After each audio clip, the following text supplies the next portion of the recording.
Hey guys, welcome back to the shop. So I got a fun little video for you today. I'm going to show you how I made this very simple louver press here so that you can punch out nice uniform louvers just like this in a piece of sheet metal. This is 16th inch aluminum and it works pretty well for this.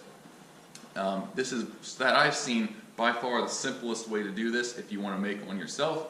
I just made it with a bottle jack and pieces of steel that I had laying around, and you can see I have it mounted right in here to my English wheel frame. So if you have something like this to start off of as like a nice sturdy frame, that'll make it even easier. So enjoy the video.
Alright, so I got it set up in here.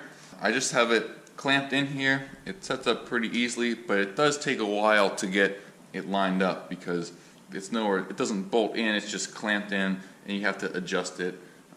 And it's kind of tedious, but eventually you'll get it so that it lines up pretty nicely.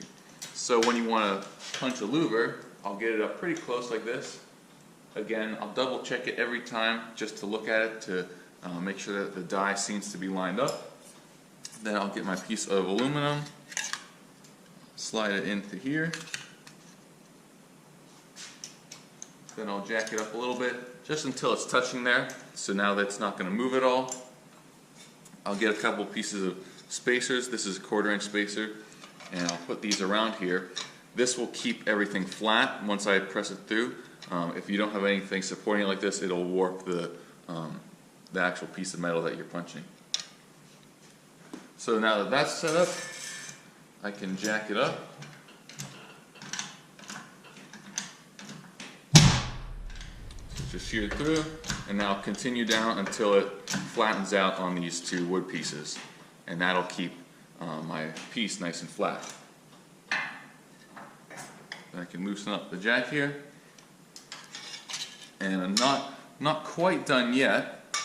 The next step is I'll put this back up onto the die here, and I'll get a flat piece of steel like this, and I'll put it down right underneath that, and then I'll jack it up onto there just to flatten out the top edge of that louver to make it nice and flat and square, and it'll just look much better. You'll see here in a second.